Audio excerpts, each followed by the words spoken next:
Think about this for a second. What if an entire city's identity could be totally rewritten in just 50 years? Well, that's pretty much exactly what happened in Taiwan between 1895 and 1945.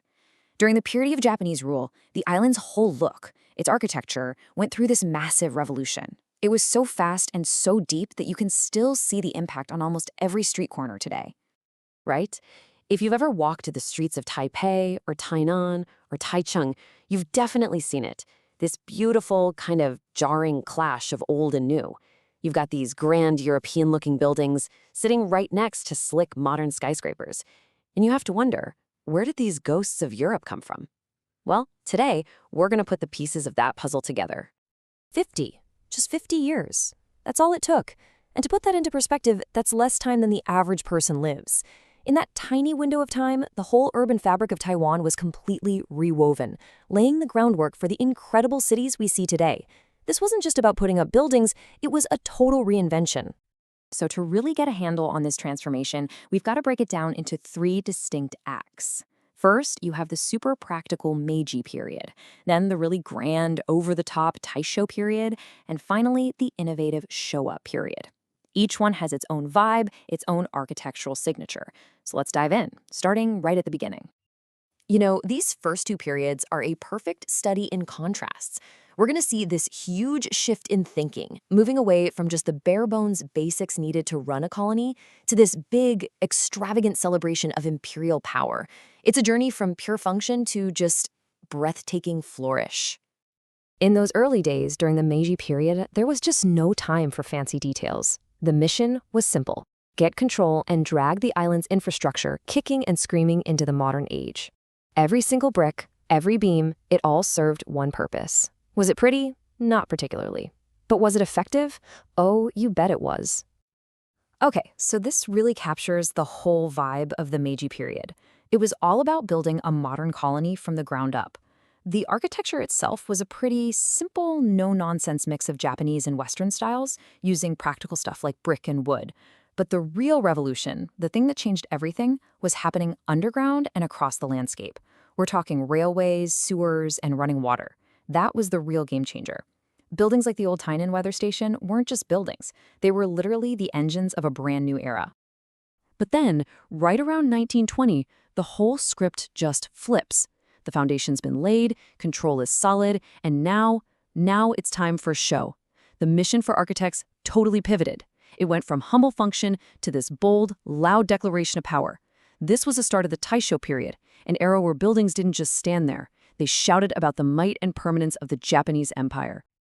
Architects just dove headfirst into the splendor of European classicism. They were borrowing from the super opulent styles of the Baroque and Renaissance. And you gotta ask, why that style? Well, because that was the language of Western empires. If you want to project power, you use the architecture of power.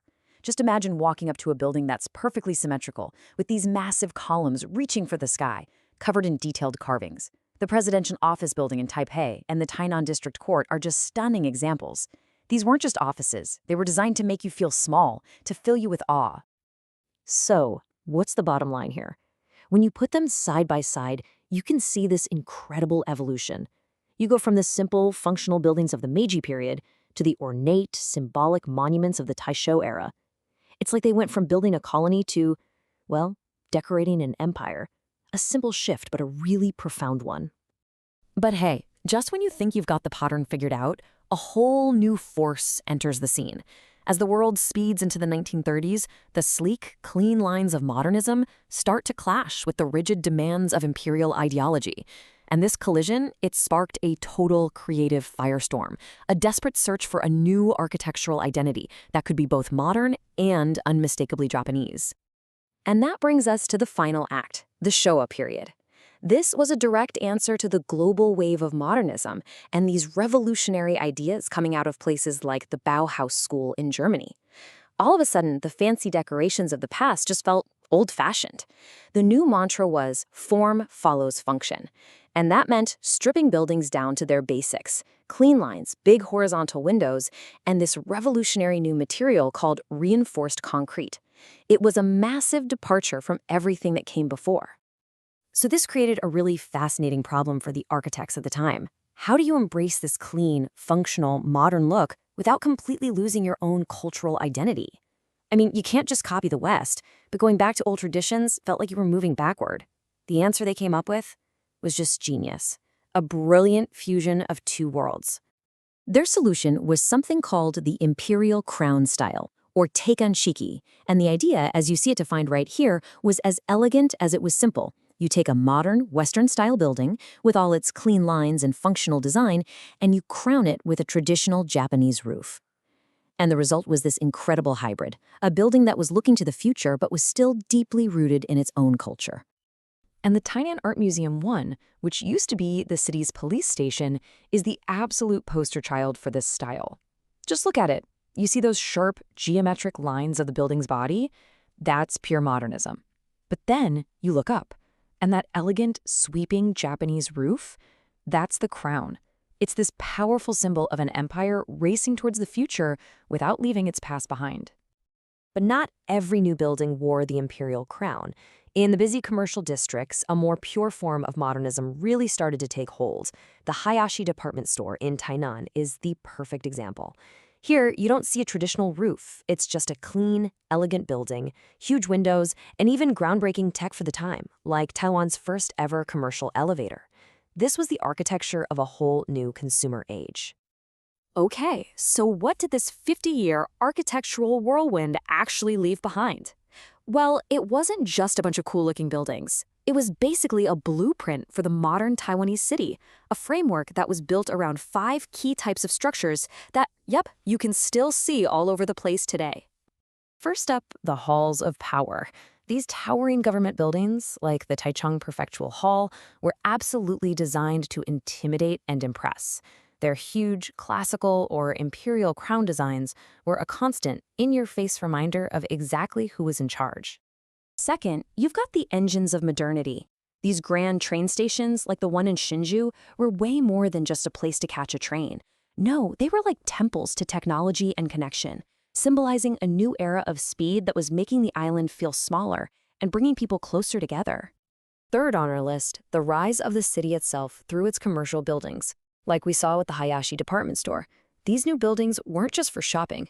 They were social hubs, glittering showcases of modern life, where a whole new urban culture was being born.